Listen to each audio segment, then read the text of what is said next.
morning, everybody. How we doing this morning? Yeah. How we doing this morning? Yeah. Well, why don't you stand and sing with me? We're going to sing some songs together. This song is called Your Love Awakens Me. 11, service 11 is a little bit more excited, I think, this morning. But it's all fun. We're going to celebrate together. Hey, if you're watching online, we just want to acknowledge that you're here and that you're celebrating with us and you're a part of this. And so if you're watching online, you can go ahead, share this live stream with your uncle, your parents, your coworkers, and everybody else. We're here to celebrate together.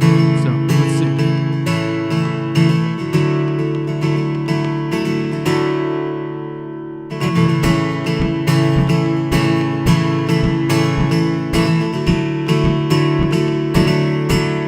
There were walls between us. By the cross you came and broke them down. You broke them down. There were chains around us. By your grace we are no longer bound. No longer bound. You call me out of the grave. You call me into the light. You call my name and then my heart came alive.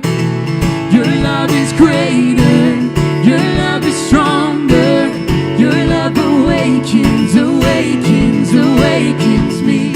Your love is greater, your love is stronger, your love awakens, awakens, awakens me.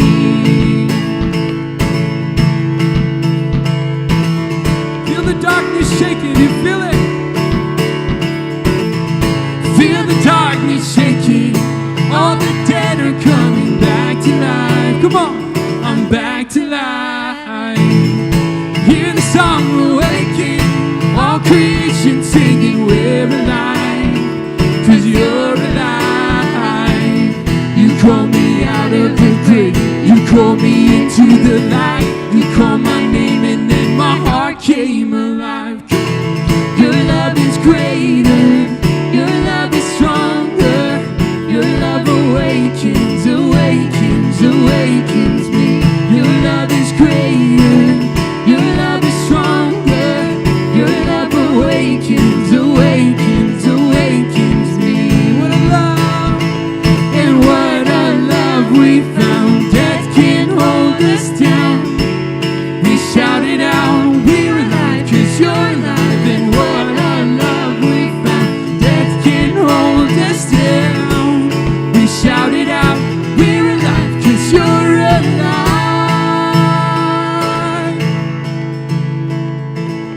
Your love is greater, your love is stronger, your love awakens, awakens, awakens me. Your love is greater, your love is stronger, your love awakens, awakens, awakens me. Your love is greater, your love is stronger, your love awakens, awakens, awakens me. Your love is greater, your love is stronger, your love awakens, awakens, awakens me. Your love awakens, your love awakens me. Your love is greater, your love is stronger, your love awakens, awakens, awakens me. Feel awake yet?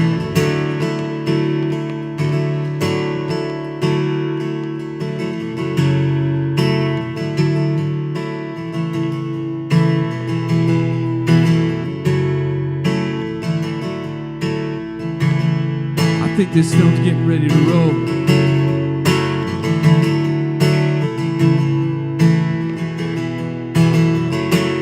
I think this stone's getting ready to roll. And I feel a faith that is starting to rise. And I see a world on the edge of revival. And I think it's only a matter of time. So Do what only you can do. Move what only you can move. Even the impossible is possible for you.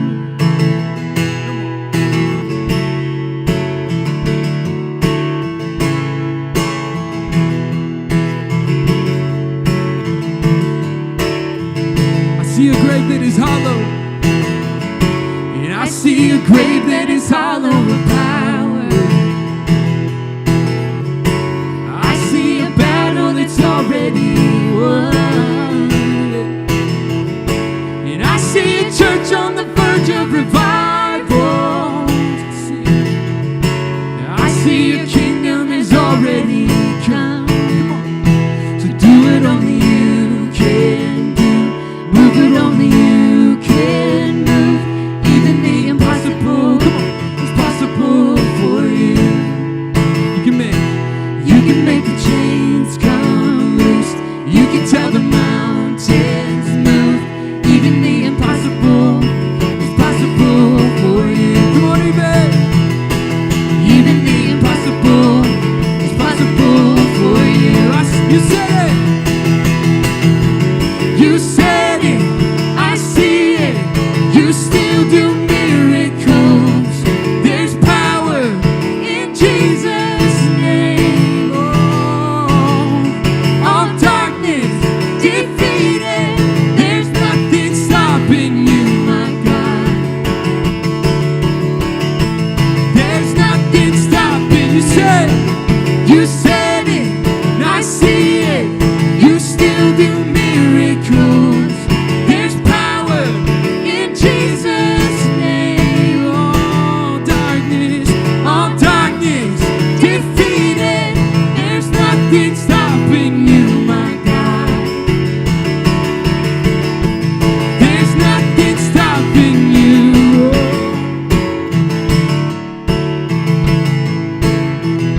So do what only you can do. Move what only you can move. Even the impossible is possible for you. You can make the chains. You can make the chains come loose. You can tell the mountains move. Even the impossible is possible for you. Even the impossible is possible for you. You said it, and I see it. You still do miracles. There's power in Jesus' name. Yes, there is. All darkness defeated. There's nothing stopping you, my God. There's nothing stopping you.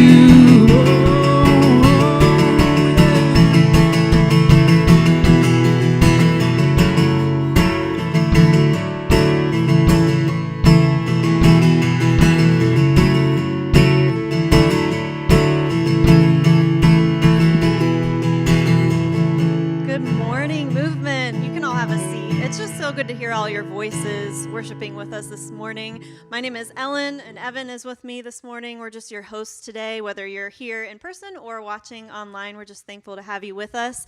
We are going to have communion this morning as well. So if you are like me and you're still kind of half asleep because of the time change and maybe you missed grabbing your communion cup on the way in, you can take a moment to go grab one of those now so that you'll have that later. And that applies for you watching online. Just grab something so that you can join us in communion today. Yep, like Ellen said, I'm Evan. So pumped that you're here, whether it's in person, on the live stream. Hello, everyone. Good to see you. Hey, listen, it doesn't matter where you're at this morning in your faith journey. There's a couple things we say every week at Movement. And sometimes when you say them so often, you start to say them without purpose or without thinking about what you're saying. Well, one of those things here is that one of our missions is to help people find and follow God. And I really want to put some meaning into that this morning for you. The first part of that is especially important to me. It's help people find God. And so what that means for you is that if you are new, if you are here for the first time, if you don't have a relationship with God, if you're just curious what the heck church is, what we do here, we're still pumped that you're here and you're welcome here. And we're excited that you're here. And, if you've been here a million times, we're pumped you're here as well. We're pumped to be on this journey with you. We've been in this series called Unexpected. And Eric has done a nice job applying some of Jesus' teachings to us in a practical way. And a few things we've learned about Jesus is that he often spends time with people that we don't expect him to spend time with sinners, with people that don't have a relationship with him or God. So again, just to reiterate, we're pumped that you're here. And if you've missed some of these unexpected messages, the series is called Unexpected. The messages are unexpected as well. But if you've missed some of the messages, you can head over to movementfinley.com, and you can find those old ones. You can catch up because they've been really good, really impactful for me, for Rachel. We talk about it often, and I'm sure for many others as well. Yeah, and if you are brand new to us, again, we're just so glad that you're here. And like Evan mentioned, our mission is to help people find and follow God, and we want to invite you into that from the first time that you either step into this building or join us online. So if you are brand new, one way that you can be part of that, you can fill out a Connect card, and that just gives us some information about who you are and how we can connect with you. But also, we want to invite you into being part of our mission and filling out that Connect card. So for every new Connect card that we get filled out, we're going to donate $5 to one of our partner organizations, and those organizations specifically serve kids. So we just want you to be part of our mission from the very beginning. We want you to know that you're part of this family. So take a moment to fill one of those out. Yep, and you can do that by scanning this code. There are codes on the back of your seat. They're Velcroed. You can take them right off. It'll take you to a link. There's a comment pinned as well on the live stream that you can click on to go straight to that screen. And then the way it works is if you're new, you fill it out for the first time, you're going to get an email to your phone, to your email address, whatever it is. You could read it on your phone. Email, but you'll get an email. It'll just ask you which organization you'd like to donate to. So if you are new, you do fill out one of those cards, be checking your email. And we're just grateful that all of you are on board with us in that mission of being generous also. So we want you to have an opportunity to give as well this morning. So you can use that same QR code if you want to express generosity. You can scan that, or there's also a paper envelope on your seat back if you're here in person. Again, online, you can scan the QR code or go to movementfinley.com/give. And there are boxes back in the back of the auditorium and in the lobby for either your Connect card or your giving envelope if you choose to use those. But now that we're all situated here, we're going to go ahead and move into our message for the morning.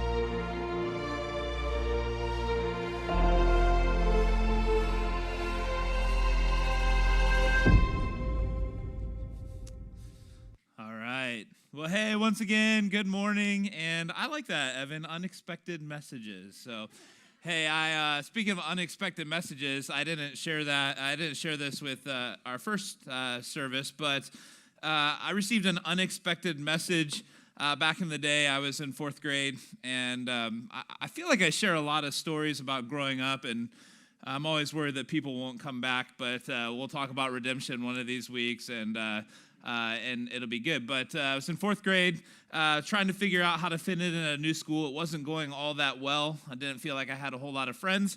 And I'd ride the bus home, and that wasn't always going that great. And one day I received an unexpected message on the bus. It was a note that said, do you want to join my football club? And I was not sure what to do with that, really, because this person had not been overly nice to me.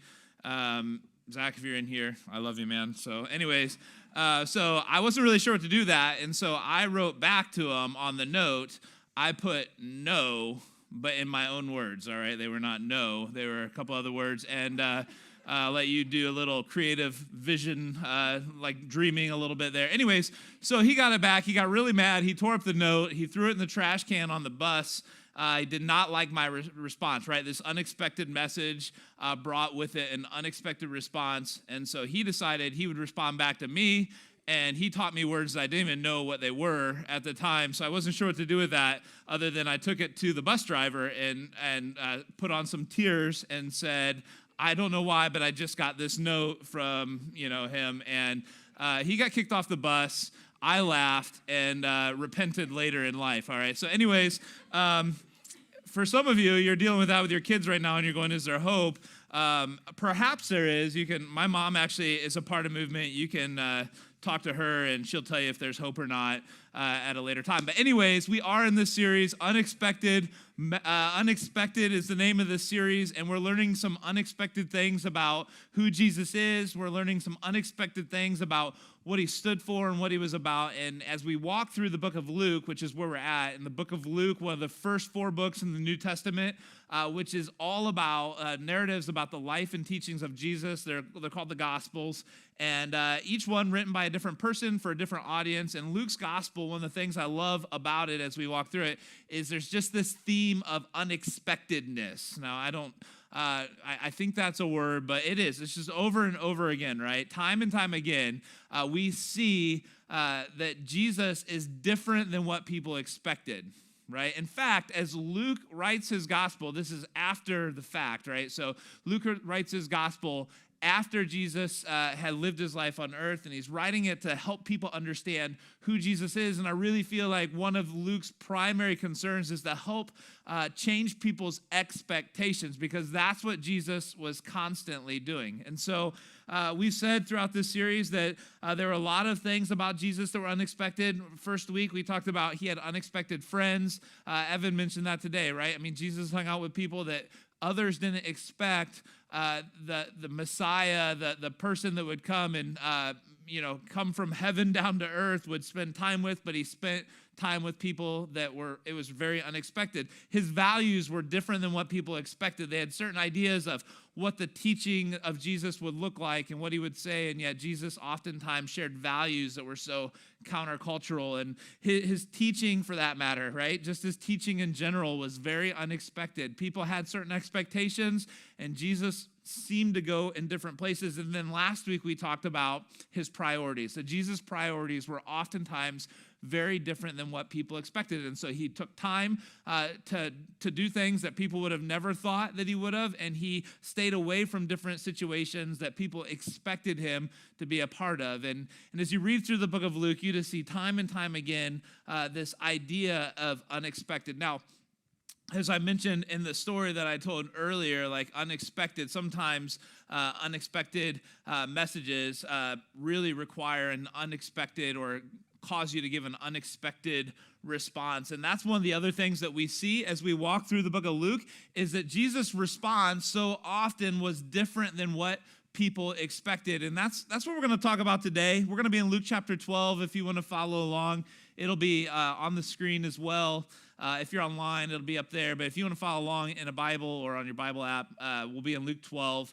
And here's just a little bit of where we're at today as we get ready for walking through this passage together. Luke chapter 12 is part of this journey that Jesus is making with his disciples towards Jerusalem. We're approaching Easter, and the whole Easter Passion Week and all that comes along with that happens in the city of Jerusalem. And so Jesus is on his way there, and as he's going along, as he and his disciples are going along, it's really like this sort of road tour that they're taking, and there's a whole bunch of things happening that are really, really cool. And so Jesus is teaching like no one had really ever experienced before.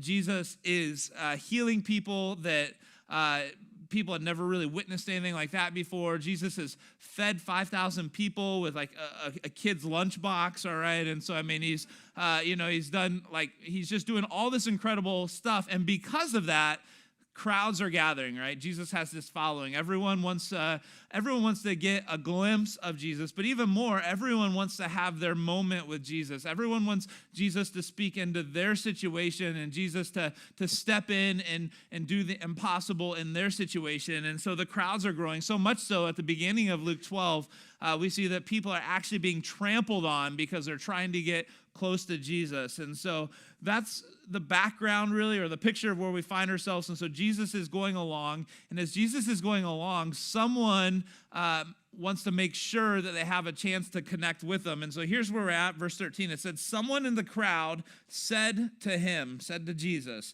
"Teacher, tell my brother to divide his inheritance with me." Okay, so Jesus is walking along, and this person he feels like it's so important, right? Like this is such an important matter that Jesus, Jesus, I need your help in this. Tell my brother I need him to divide his inheritance, the inheritance with me. Now, think about this for a minute. I was thinking about just the power of what's going on here, and I have to imagine that this person is having one of those if-only seasons of his life, right? Like he's in this place where, man, if only he could catch a break, if only he had that money that was his or that property that was his, or if only he had his piece of the estate, then things will look different in his life. And so he comes along and he finds Jesus and he's like, Jesus, you need to help me here. I need you to tell my brother to give me what is rightfully mine, right? Like it should be mine and I need it. Now, some of you, it was funny. I was actually talking to someone in between our services, and it was funny because they're like, yeah, you're talking right to me. Like they talking to me because it was what they're walking through is just some of the messiness that sometimes comes when someone passes, and now there's like, what do we do with this stuff, right? I mean, we're trying to figure it out. And some of you, as this brother asked for what he asked for, you have this ability to feel a little bit of the tension because you've lived there or you've seen the impact it's had on someone else along the way, right? You've experienced either firsthand or from afar what someone's inheritance has the potential of doing to people, to family members who love each other and care for each other, and all of a sudden things get messy. And that's what's going on here, and so I don't need to say a whole lot more there, but Jesus replies to him and says this, man, who appointed me a judge or an arbiter between you? Now, this may seem odd to us, and Jesus' response is pretty fascinating, actually, because what may seem interesting is, Jesus, of all the things you would ask Jesus for, right? Like, I need healed, Jesus, I just want you to tell him to give me what is mine. And what's really interesting about this, for us, it seems odd that you would ask a religious teacher for that, but in that culture, in that world, religious teachers or rabbis, like Jesus was considered, not only walked people through different religious situations and things going on, but they also walked with people through civil situations as well. And so it would not have been, it's fascinating because it would not have been abnormal for a religious teacher to speak into a matter like this. And the response is pretty fascinating because Jesus says, look, who is it that appointed me to be judge over this situation?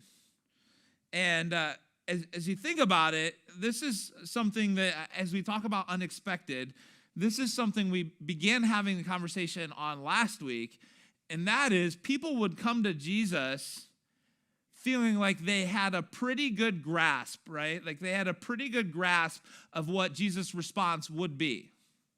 Last week it was two sisters by the name of Martha and Mary. It seems like a lot of this is sister related or sibling related, right? Like brothers and sisters. But Mary and Martha. Martha invites Jesus over to their house. It's probably Mary and Martha's house. And Martha's back busting it, trying to get everything ready for this party.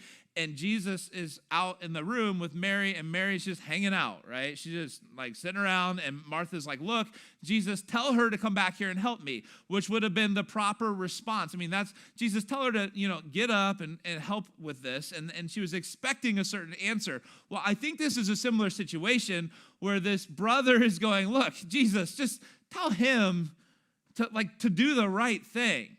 Tell him to give me my portion. Tell him to divide the estate, the inheritance with me that is rightfully mine. And the response would have been simple. It should have been Jesus going, hey, look, yeah, he's right. Okay, just go ahead, give it to him. Let's move on. And yet that's not what happens. He says, who am I to be the judge? And the reason he goes there is not because it would be unexpected for him, like, to speak into the situation. The reason that he says that question is because he's pointing them towards something much bigger. And this is so true on this journey, and that is that Jesus always was pointing people to something bigger, right? Like people would come to Jesus with something very surface level or basic or even just immediate, some kind of pressing need. And Jesus would always do something more. He would always point people to something bigger than that. I mean, for instance, you see times where Jesus would heal people or that they would ask to be healed, and Jesus, instead of healing them on the moment, would say, hey, look, your sins are forgiven. And it's like, Jesus, I wasn't asking for my sins to be forgiven. I was asking to be healed. But Jesus was always like, look, you're looking in the immediate. You're looking for the now. You're looking for what happens in this moment. And I want to point you to something bigger, something more significant that's going on. And this is another one of these situations. Like, you're looking to an answer to a civil dispute, and I want you to see the bigger picture behind this. There's something deeper going on here.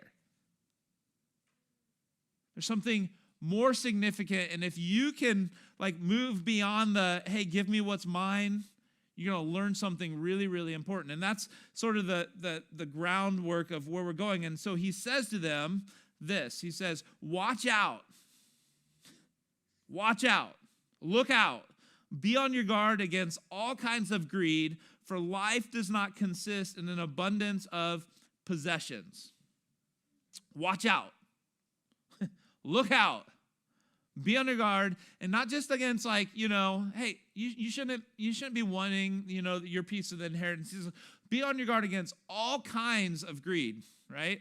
Now we know firsthand, like most of us, if we're really, really honest, I'm not going to ask for raise your hands. I'll just answer it for you, okay? And then you don't have to worry about it. Most of us at some place in our life have probably struggled with greed at some level. And it may not be financial for you, but greed in essence, like at its core, is this driving desire for more, right? I want to accumulate more stuff. I want more of that person's time. I want more of this opportunity. It's this driving desire, like whatever I have isn't enough. It would be more, and I want more. And Jesus says, not once, but twice, he says, watch out. Be on the lookout against all kinds of greed.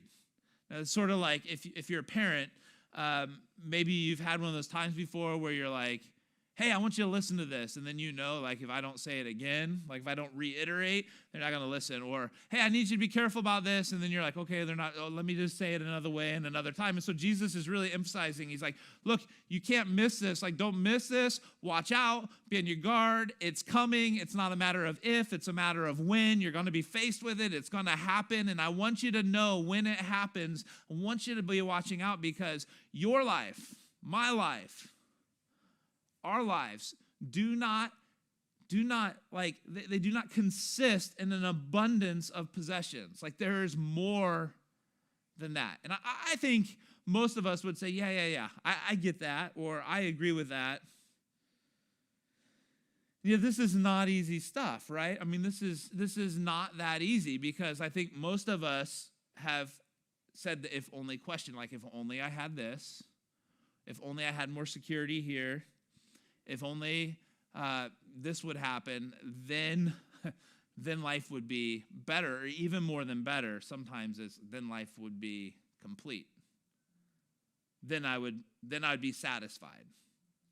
And Jesus says, I want you to watch out, because if you don't, you're going to completely miss what life is about. He says, he doesn't use the word livelihood. Your livelihood's not about the abundance of possession. He says life, the purpose, the meaning is not about an abundance of possessions.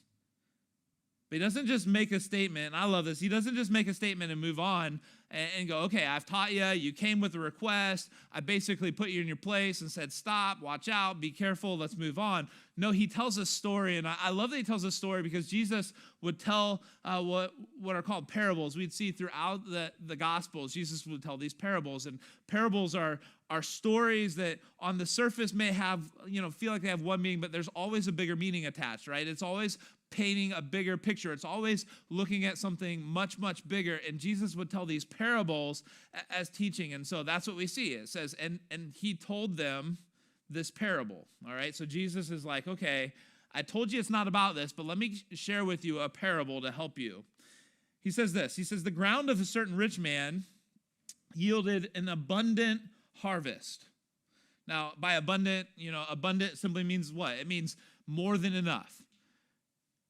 The ground of this rich man yielded a harvest that was far more than what was needed, all right? It was far more than enough. And now this owner of the land has a question. He thought to himself this. He said, "What shall I do? I have no place to store my crops." Like he's got a challenge on his hands. Like, I have no place to store my crops. I love this because this man is really trying to filter through this tough decision. And on the surface, we may say, "Oh, that's a tough problem to have," but we've probably been there before, right? We've probably been there.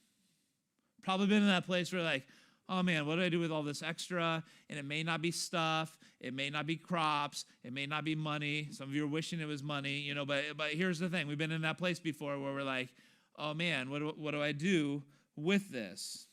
And so he said, as he's walking through this, he said, "This is what I'm going to do. I'll tear down my barns, I'll build bigger barns, and there I will store my surplus grain. And I'll say to myself, you have plenty of grain laid up for many years, so take life easy. Take it easy. Eat, drink, and be merry." So he makes this decision. He says, "Look, here's what I'm going to do. I'm going to tear down my old barns, and I'm going to put up my new barns." And what's really, really fascinating about this story is as you look through it, and I highlighted the words up there, I believe, is this word keeps coming up over and over again, right? It's this word "my." It's this word "my." In other words, he says, what am I going to do with my crops? He says, here's what I'll do. I'll tear down my barns and I'll store up my surplus. And then I'll say to myself, take it easy. Now, I think there's probably some truth in this for most of us, that we can kind of find ourselves drifting towards a "my" mentality, right? I mean, we've been there to this place where things become about us, and we quickly lose sight of who stuff really belongs to. And so as a parent, one of the things that I work really hard at is I try to help my kids understand this, because we have 3 girls, and the older 2, they're always saying "mine, mine, mine," and I have to point them in a different direction. My youngest, Emily, she'll say, "This is mine." I'll say, "Just give it to her so we don't have to listen to it," all right? So you just give it, no, I'm joking. But, right, like you learn a lot. But anyways, but my middle daughter, Lucy, some of you know Lucy, she is fun and likes to fight back a little bit on occasion. And so I always tell them, "Hey, this isn't yours. This isn't your stuff. You say mine, it's not mine. It's not, whose is it?" And eventually, we'll get to this point where we'll realize, we'll say, "Hey, this is God's. This is God's stuff, not yours. This is God's." And so one day I bought some ice cream, and I go to get it out of the freezer, and I made the, horrible parenting mistake of asking the question, "Where did my ice cream go?" And Lucy says, "Oh, that wasn't yours. That was God's." That was God's. And so I just said, "Okay," and moved on. All right? What do you do with that? Anyways, listen, this story, right? There's something very self-centered about what's going on here. And let's be honest, we've been there. For most of us, we found ourselves in this place where we've sort of developed this habit of saying, "It's mine, it's mine, it's mine, it's mine, it's mine." And what happens in the midst of that is we really begin to develop this self-centered purpose for our life. Like, our existence is really centered around us. And Jesus speaks into it and says this in the story. This is a parable, right? He says, "Here's what I'm going to do. I'm going to build up my barns, and I'm going to put my surplus in it." And Jesus says, "But God said to him, 'You fool, for this very night your life will be demanded from you, and then who will get what you've prepared for yourself?'" Now, I will tell you, I've walked down that road before where someone's stored up a lot of stuff, and then you're like, "Oh man," and then it's just there, and it's like, that everyone knows the saying, "You can't take it with you," and everyone says that, and everyone's like, "Oh yeah, right, whatever," until you get to the point where you realize you can't take it with you, that you just leave it for someone else to kind of shuffle through. And that's what's kind of going on here is Jesus is sharing the story, and he says, God's going to say, hey, look, you fool. And a fool is this. A fool is someone who either acts without God. That's a biblical kind of definition of fool, is someone who acts without God, or acts without wisdom in a self-destructive way.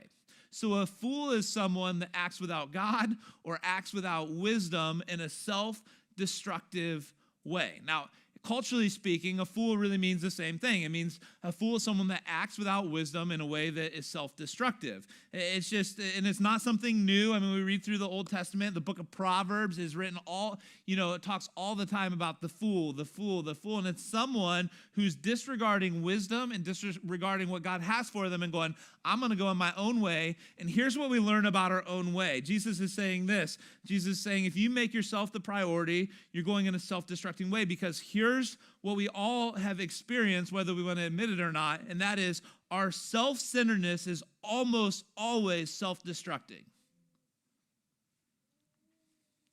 Say it one more time. Our self-centeredness, my, is almost always self-destructing. Let's be honest. Some of us, maybe in this room, maybe you've watched your marriage self-destruct because it was about who? Me. Some of us in this room, maybe we've watched our relationship with our kids self-destruct because it was about me. Some of us in this room, maybe we've watched our financial world self-destruct because it was my, me. Some of us have watched our emotional health self-destruct because we couldn't shoulder the weight of me. Like, here's the thing, right? Our self-centeredness is almost always going to lead us to this place of self-destructing. And so let me ask you a question, because I think it would be easy to look and say, man, I don't have a problem with surplus when it comes to resources. I'm not trying to figure out, where I can build another barn so I can put more of my cars or more of my grain or more of my, you fill in the blank. And for some of us, it's like, oh yeah, this is good from afar because I can look at other people and say, man, if I had what they had, then I'd have enough and it would be good. And so the more thing doesn't seem to hit me. But just walk with me here for a minute, because the question is this. What if Jesus were telling the story and you were the character? Right? I mean, what if Jesus were telling the same story, but instead of what do I do with my extra grain, it's what do I do with my extra, you fill in the blank. Because I think for many of us, this story may seem so out of touch with reality, with where we're at, that we don't even understand how we could fit into it, and yet I don't want us to miss the importance of it. And so Jesus goes on and he says this, at the end of it, he says, this is how it'll be for whoever stores up things for themselves, but is not rich towards God. And the idea of rich just means plentiful, living in abundance towards.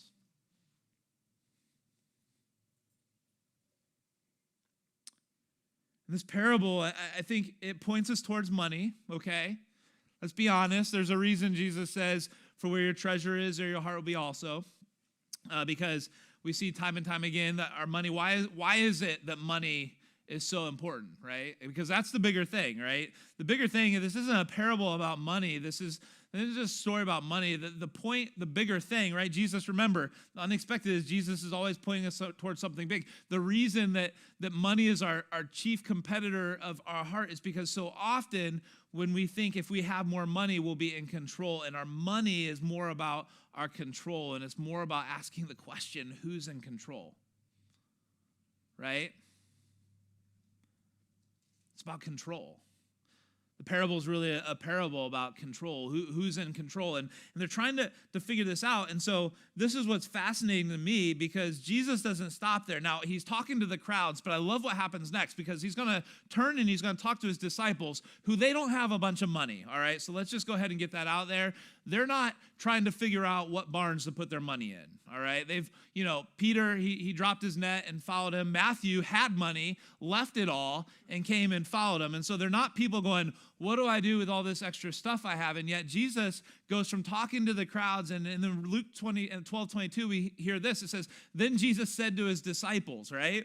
So Jesus not only talks to the crowd, but then it's like, okay, disciples, you people that have been walking with me, that you've spent all this time with me, you've seen all these miracles, you have all of this knowledge about the kingdom of heaven, and you've seen all this stuff happen. You know my power, you know how powerful I am and what I have to offer you. I mean, you guys get it, right? And so he says, I want to share with you. And this is what he says to his disciples. He says, therefore I tell you, do not worry.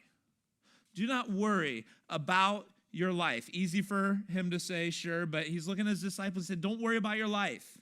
And the therefore is, right? The therefore is there because he just shared this story, this parable. And so he's like, okay, so there's this rich man making some mistakes. So therefore, don't worry about your life, what you're going to eat, or about your body, or what you'll wear. For life is more important than food, and the body more important than clothes. So consider the ravens. They do not sow or reap. They have no storeroom, right? They're not building bigger barns, right? No storeroom or barn, and yet God feeds them. I want us to listen to this next line. Jesus says, and how much more valuable you are than the birds. Now, this is what's really interesting because he turns the table. No longer is about the person with all this money trying to figure out, what do I do? He's looking at his disciples who are trying to figure out, what are we going to eat, Jesus? I mean, now Jesus has just fed all these people, right, with a little bit of food, and yet they're going, what are we going to eat? What are we going to wear? Like, what are we going to do? And Jesus is like, look, don't worry. Stop worrying. Move beyond that. He says the reason that you can move beyond worry is this. You have great value to God.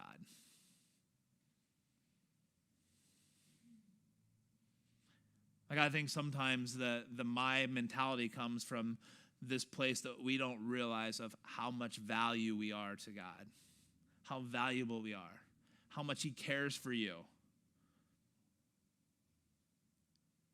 Maybe you grew up in an environment where you had to fight for everything that you had, that you felt like you were never valued, that if you didn't fight for it, that you wouldn't get it. And maybe for you, it's kind of that same mentality has pushed its way into your understanding of who God is. And Jesus says, look, like when we surrender control, when we stop worrying about what we're going to eat, what we're going to wear, and just realize that you have great value to God, then you realize that stuff will be taken care of. And if you still are trying to figure out if you can do that, if you can give up control, Jesus says this. He says, who of you, by worrying, can add a single hour to your life? And since you cannot do this very little thing, he says, which I'm thinking, okay, first off, it doesn't seem like a little thing adding time to your life, right? I mean, if you could do that, I think most of us would. But he says, if you can't do this very little thing, then why do you worry about the rest? Jesus is like, look,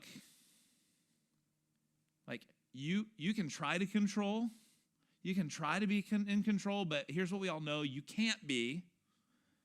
So why do you try to be? And maybe the question you have to answer is just, man, who's going to be in control of my life? Who's in control?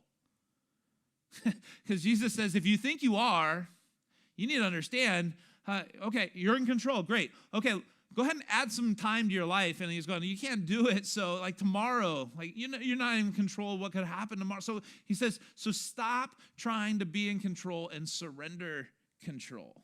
And then he says this. He says, consider how the wildflowers grow. They do not labor or spin, and yet I tell you, even King Solomon in all of his splendor was dressed like one of these. And if that is how God clothes the grass of the field, which is, here today, gone tomorrow, and it's thrown into the fire, how much more will he clothe you? You have little faith. So don't set your heart on what you'll eat or drink. Do not worry about it, for the pagan world runs, and we hear that word pagan world, and maybe that gives us, it's cringeworthy, right? Like you don't like maybe the sound of it. All he's saying, all that means is for those people that don't know God or choose not to follow God, he says those people run after such thing. But you who've decided to trust in who God is, that you want to pursue God, he says, for you, your Father knows that you need these things, but seek first his kingdom, and these things will be given to you as well. Jesus ends this and just says, look, like I know you're going to want to pursue more. I know you're going to want to worry about what's yours and what you can get, and I know you're going to want to try to control, but listen, if you just seek first, if you seek first his kingdom, God will provide everything that you need. Here's my challenge for you this week. Would you just pray this? God, I surrender control. Like I said, I don't know what it is for you. I don't know what you're holding on to that you're just thinking like, this is mine. This is my job. This is my house. This is my relationship. This is my money. This is my way, right? But what would it look like for you to say, God, I'm going to surrender control to you? Because here's what I think for many of us, here's what's happened in our lives is we've held on to control and we're just struggling. We're struggling because we just are. We never feel like I have enough. I was thinking through this week, like what happens when we surrender control and what the opposite is. And I'll just leave you with this. I think about what it means to surrender control. And here's what I wrote down. I just said this. When I'm in control, and some of us will relate to this right away. When I'm in control, there's never enough, right? When I'm trying to control things, it's never good enough. There's never enough. I always need more. But when God's in control, God, you provide me with everything that I need. Look, over the years, I've actually kind of come to this place where it's pretty freeing when you come to this place where you're like, man, God, you provide everything that I need. I'm going to surrender control. Look, when I'm in control, some of us will feel this. When I'm in control, I am full of worry. I am full of anxiety. When I'm in control, I am constantly thinking about what if or what might be. But God, when you're in control, I find peace because I know you provide me with everything I need. God, when I'm in control, it's about me. And when I'm in control, everyone else around me feels it, right? When I'm in control, my family feels neglected. Our staff here feels the burden of it. When you're in control, it becomes about you. But when God's in control, it's not about us, it's about his kingdom. Let's pray together. Let's just ask God, I surrender control. God, what is it for you? Let's just pray through that today. God, I pray for all of us here that are just trying to navigate through what it means to give up control. God, I pray that we don't miss the most important thing, which is really just being fully surrendered to you, God. God, I pray for those of us that are dealing with anxiety or worry, that are trying to figure out how to pay bills or how to get more so we can have enough. God, whatever that may be, God, I just pray for us today. I pray that through this teaching that you would help us to take steps towards realizing that you're our provider. God, that you are everything that we need. God, help us to get there. It is not easy. There's a reason why, God, that you taught the crowds and then Jesus, that you turned to the disciples. This is not easy. There's a reason why you warn us more than once, why you are emphatic about making sure that we're watching out. So God, help us to keep our eyes open when it becomes about us. Help us to keep our eyes open when it would take us away from you. And God, help us to see better. Help us to see better, God. It's in Jesus' name we pray. Amen.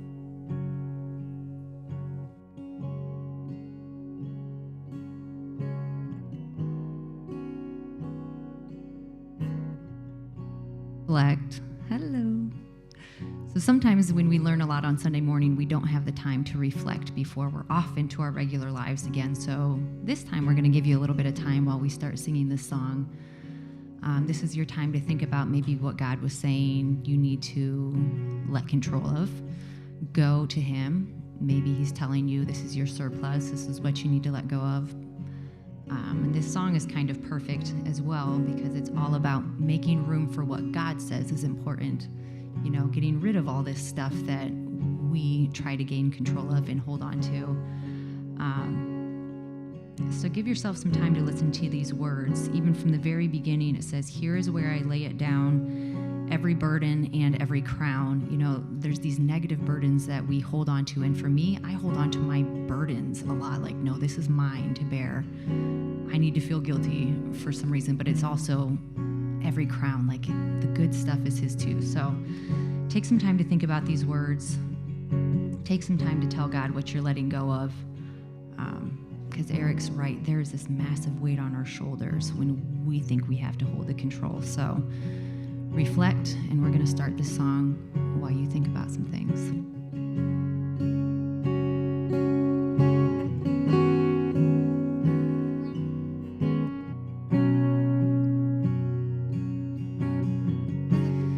Here is where I lay it down, every burden, every crown.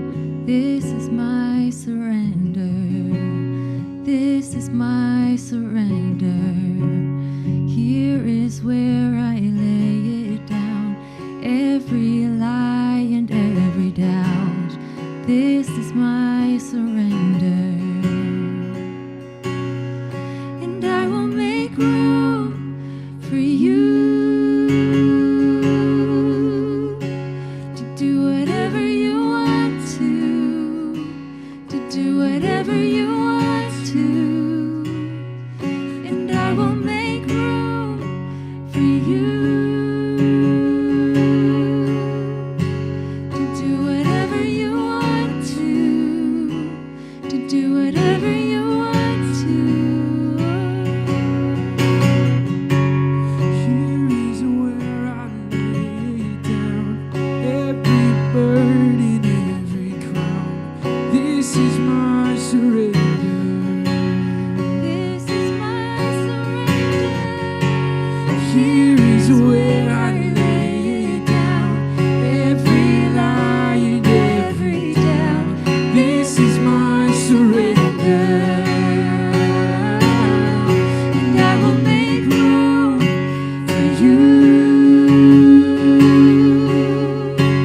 to do whatever you want to do whatever you want to, and I will make room for you to do whatever you want to do whatever you want to, and I will make room for you to do whatever you want to do whatever you want to, and I will make room for you to do whatever you want to do whatever you want to. We're going to give you a little bit of time for communion now. And I want to encourage you as you are taking communion. A lot of times I get caught up in the grateful part, like, God, I am not worthy, and I am so grateful for your sacrifice. But don't forget the joy part and the peace part. Like, it's okay to be filled with joy that Jesus sacrificed for you willingly, and he'd do it over and over and over again. So allow yourself that freedom that he wants you to experience too. Like, the weight is off my shoulders. And I am experiencing this lightness. I mean, our first song was "Your Love Awakens Me to Who I Am," and that's what he wants for you. So take your communion and thank God and feel the freedom, not just that burden of guilt. Feel the freedom and the joy he wants you to have.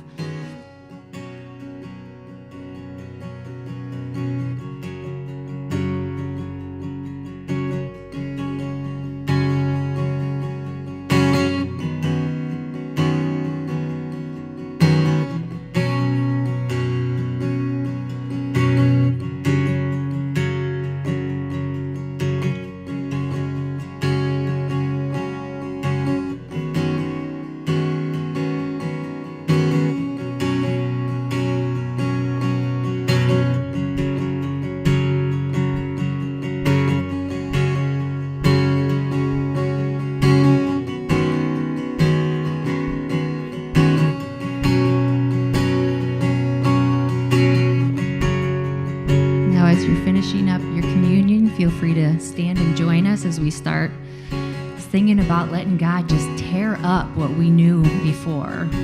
Start fresh and give Him permission as you're singing to just shake it all up for you and start fresh.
Thank you so much for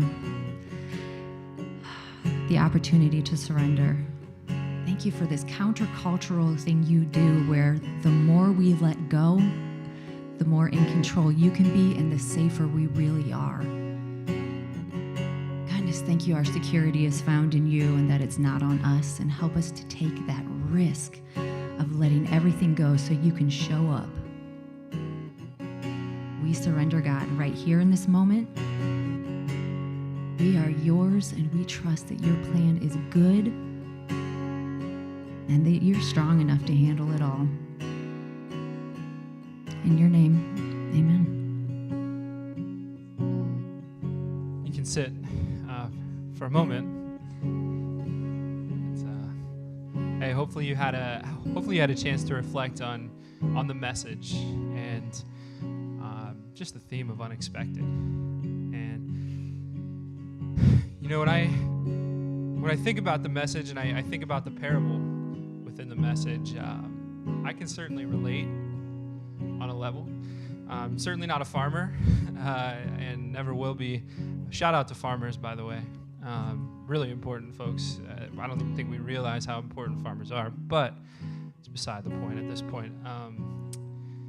I think about my Sunday mornings. We'll talk specifically about this one. I came early. I got to hear the band warm up and sing, and got to reflect and meditate and pray in a dark room. And I was very filled up. And then all of you got here and got to talk with some of you. Got to see you all smiling and congregating and just enjoying each other's company, and I got filled up. And each Sunday I get to pray with you and worship with you, laugh with you, cry with you, whatever it may be. I'm very filled up. And then the service ends, and I leave. And that's where that's where I feel a little greed, a little selfish, because when we talked earlier in the service about some things that we say every week, right? And one of those things is go and be the church.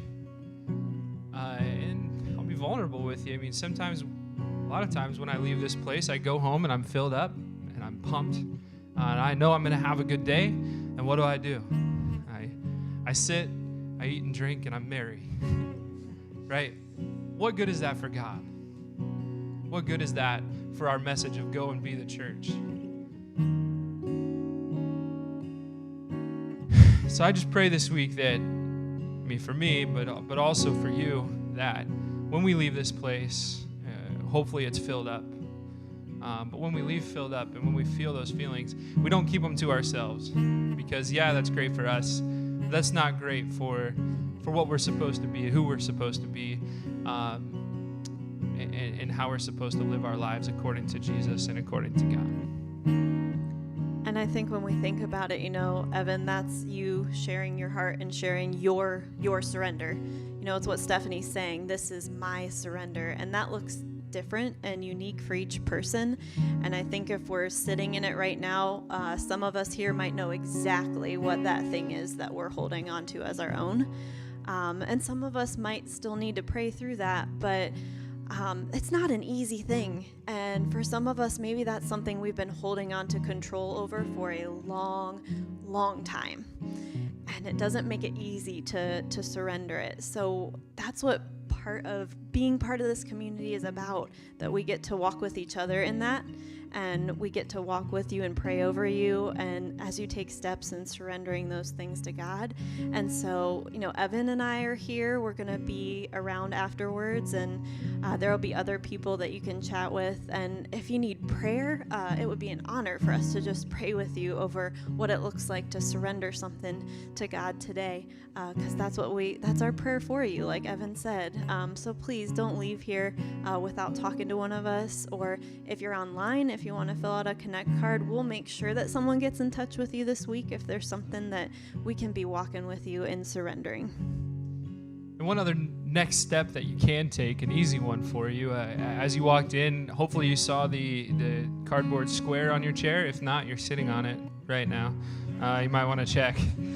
But there is a cardboard square, and that's an invitation to our Easter service, which is April 4th, coming up in a few weeks. And we would love for you to take one of those, or actually take as many as you want. We have plenty of extras. I know someone took a big stack first service, which is great. But take a few of those with you, and invite someone to the Easter service, someone that maybe has been on your heart. If you don't have anyone in mind, maybe take a week or so to pray about it. Ask God, who you can reach out to. But either way, take some of those with you, please. And we're really looking forward to having you for our Easter service, April 4th. And like Eric mentioned earlier in this series, there's always an open seat at the table. And so we get to be people who invite someone else to that table. So I hope that you will take some of those cards with you and invite some people. But again, as you leave today, we'd love to talk with you at the Next Steps area. If you're brand new to us, we have a gift for you. So stop by and get one of those. And like Evan mentioned, every week, some of the same words that we use, we talk about go and be the church. And I know that looks unique for each person, but our prayer for you is that you would think about what God's calling to you to, and then until we see you next week, movement, go and be the church.